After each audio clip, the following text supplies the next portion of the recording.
बोलिए श्यावर रामचंद्र की जय, पवन पुत्र हनुमान की जय, श्री अम्बे मात की जय, श्री सतगुरु महाराज की जय। हर हर महादेव। राजा राम राम राम सीता राम राम राम, राजा राम राम राम सीता राम राम राम, राजा राम राम राम सीता राम राम राम, राजा राम राम राम सीता राम राम राम, राजा राम राम राम सीता राम राम राम, राजा राम राम राम सीता राम राम राम, राजा राम राम राम सीता राम राम राम, राजा राम राम राम सीता राम राम राम, राजा राम राम राम सीता राम राम राम, राजा राम राम राम सीता राम राम राम, राजा राम राम राम सीता राम राम राम, राजा राम राम राम सीता राम राम राम, राजा राम राम राम सीता राम राम राम, राजा राम राम राम सीता राम राम राम, राजा राम राम राम सीता राम राम राम, राजा राम राम राम सीता राम राम राम। श्यावर रामचंद्र की जय, पवन पुत्र हनुमान की जय, श्री अम्बे मात की जय, श्री सतगुरु महाराज की जय। हर हर महादेव। श्री राम जय राम जय जय राम, श्री राम जय राम जय जय राम। भगवान शंकर के आशीर्वाद से, प्रभु श्री राम जी के कृपा से, देवी माँ के आशीर्वाद से, सदगुरु के कृपा से, श्री भक्तमाल कथा भाग 165 श्री शंकराचार्य जी की कुछ यहाँ पे संक्षिप्त कथा है, आप लोग ध्यान देकर सुनिए। श्री शंकराचार्य जी भगवान शंकर के अवतार माने जाते हैं। उत श्रीकल अज्ञान जिते अन ईश्वरवादी, बुद्ध कुतर की जैन और पाखंडी आदि।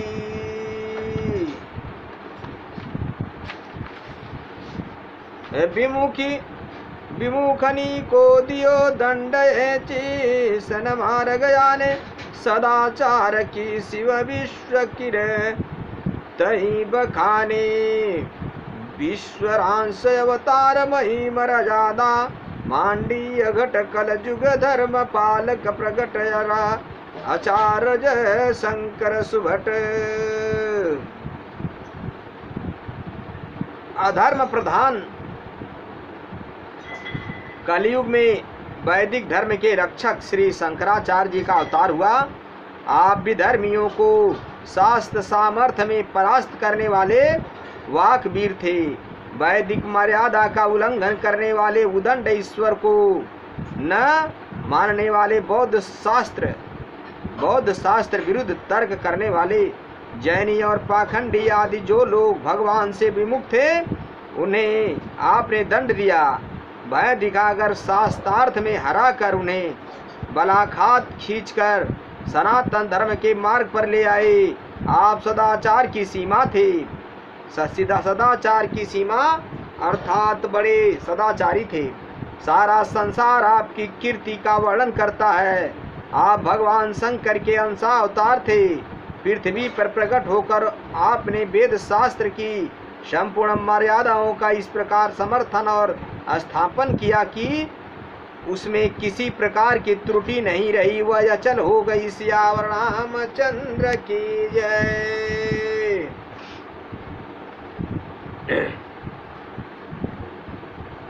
श्री भगवान शंकराचार्य जी, पदम शंकराचार्य जी, शंकराचार्य जी का शंकर अवतार भगवान श्री शंकराचार्य जी के जन्म समय के संबंध में बड़ा मतभेद है।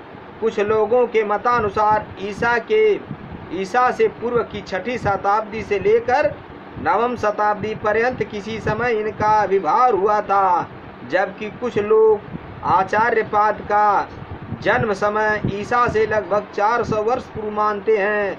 मठों की परंपरा से भी यही बात प्रमाणित होती है।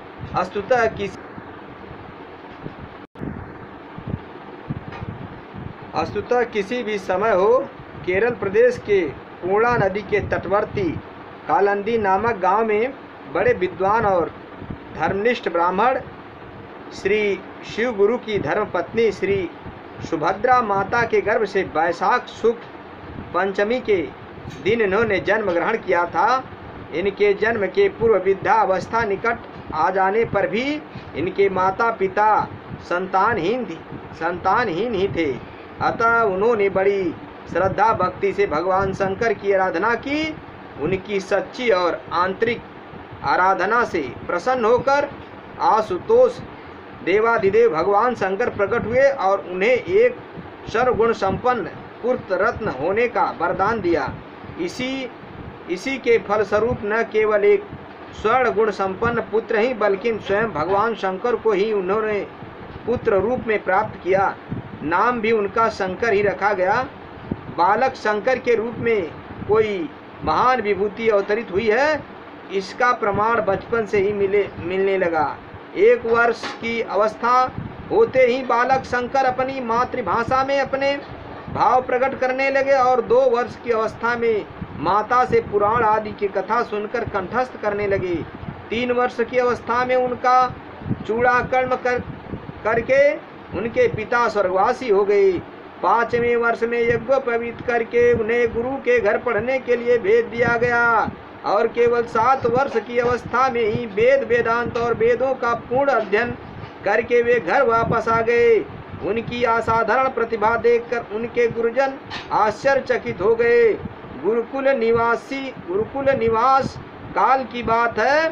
बालक शंकर भिक्षाटन करते हुए एक निर्धन ब्राह्मण के घर गए। उस बेचारी के घर अन्न का एक दाना भी नहीं था। कहीं से भी उसे एक आंवले का फल मिला था। उसी को उसने ब्रह्मचारी शंकर को दिया और घर में कुछ न होने के कारण अन्न देने में अपनी असमर्थता व्यक्त की। उस ब्राह्मणी की दशा देखकर बालक शंकर का मन करुणा से भर गया और इन्होंने कनक स्तोत्र का प्रणयन कर उसी से भगवती लक्ष्मी की स्तुति की। भगवती लक्ष्मी ने प्रसन्न होकर ब्राह्मणी के घर को सोने के आंवले से भर दिया। सियावर रामचंद्र की जय। विद्या अध्ययन समाप्त। शंकर ने संन्यास लेना चाहा, परंतु जब उन्होंने माता से आज्ञा मांगी तब उन्होंने मना कर दिया। शंकर माता के बड़े भक्त थे, वे उन्हें कष्ट देकर संन्यास लेना नहीं चाहते थे। एक दिन माता के साथ ही वे नदी में स्नान करने गए। उन्हें एक मगर ने पकड़ लिया। इस प्रकार पुत्र को संकट में देखकर माता के होश उड़ गए। वह बेचैन होकर हाहाकार मचाने लगे। शंकर ने माता से कहा, मुझे संन्यास लेने की आज्ञा दे दो, मगर मुझे छोड़ देगा। माता ने तुरंत आज्ञा दे दी और मगर ने शंकर को छोड़ दिया। इस तरह माता की आज्ञा पाकर वे 8 वर्ष की उम्र में ही घर से निकल पड़े। श्याम रामचंद्र की जय। जाते समय माता की इच्छा के अनुसार यह वचन देते गए कि तुम्हारी मृत्यु के समय मैं घर पर उपस्थित रहूंगा। घर से चलकर शंकर नर्मदा तट पर आए और वहां स्वामी गोविंद भगवत पाद से दीक्षा ली। गुरु ने इनका नाम भगवत पूज्य पादाचार्य रखा। इन्होंने गुरु प्रदिष्ट मार्ग से साधना आरंभ कर दी और अल्प काल में ही बहुत बड़े योग सिद्ध महात्मा हो गए। इनकी सिद्धि से प्रसन्न होकर गुरु ने इन्हें काशी जाकर वेदांत सूत्र का भाष्य लिखने की आज्ञा दी और तदनुसार एक काशी चले गए। काशी आने पर इनकी ख्याति बढ़ने लगी और लोग आकर्षित होकर इनका शिष्यत्व भी ग्रहण करने लगे। इनके सर्वप्रथम शिष्य सनंदन हुए, जो पीछे पद्माचार्य जी के नाम से प्रसिद्ध हुए। काशी में शिष्यों को पढ़ाने के साथ साथ एक ग्रंथ भी लिखते जाते थे। कहते हैं एक दिन भगवान विश्वनाथ ने चांडाल के रूप में इन्हें दर्शन दिए। उस समय आप श्री गंगा जी में स्नान कर आ रहे थे। चांडाल रूपधारी भगवान विश्वनाथ मार्ग में खड़े थे। आप सहज रूप से उनके स्पर्श से बचकर निकलने लगे तो उन्होंने कहा, गंगा गढ़ी बारिय में चंद्रबिंब दर्शाय, उनमें ऊंचो नीच कोय मोहि देव बताए। इस परम अधिदैविक सिद्धांत को सुनते ही शंकराचार्य जी ने तुरंत समझ लिया कि ये तो स्वपच नहीं, परम ज्ञान निधान साक्षात भगवान शिव ही हैं। फिर तो ये शिव जी के चरणों में पड़ गए। भगवान शिव ने इन्हें ब्रह्मसूत्र भाष्य लिखने और धर्म के प्रचार करने का आदेश दिया। सियावर रामचंद्र की जय। काशी में निवास करते समय की बात है। एक दिन आप मणिकर्णिका घाट पर स्नान कर रहे थे। उसी समय भगवान वेद व्यास एक वायोवृद्ध ब्राह्मण के रूप में प्रकट होकर ब्रह्मा सूत्र के किसी सूत्र पर विचार विमर्श करने लगे, परंतु होते होते वह विचार विमर्श शास्त्रार्थ के रूप में परिणित हो गया और 8 दिन तक लगातार गंगा तट पर ही शास्त्रार्थ होता रहा। अंत में आपने सोचा कि सामान्य मनुष्य के बस की बात नहीं है वह मुझसे इतने लंबे समय तक शास्त्रार्थ कर सके।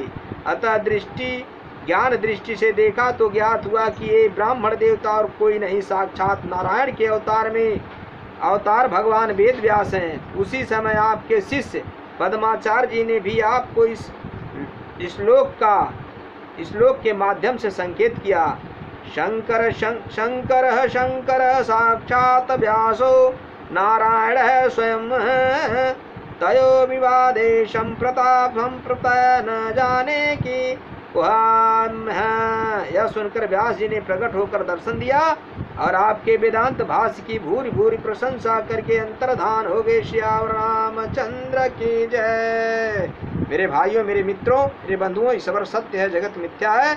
भगवान के पथ पे जो कोई भी चल देता है भगवान उसको छोड़ते नहीं है। कहीं भी कैसे भी हरि का भजन चिंतन करें, अपने जीवन का कल्याण करें। हरि सत्य है, संसार स्वप्न के बराबर है। इसलिए हमारे संतों की, वेदों की कही हुई बातों पे विश्वास मान करके गुरु को, ब्राह्मण को सेवा करो, वेद की शास्त्र के मर्यादाओं पर चलो, भगवान का भजन करो, चलते फिरते उठते बैठते अपने जीव का कल्याण करे। कथा विसर्जन होते सुनहु पवन कुमार राम लखन सीता सहित मोह पर करहु कल्याण। आगे की कथा शंकराचार्य के अगले भाग में रहेगी।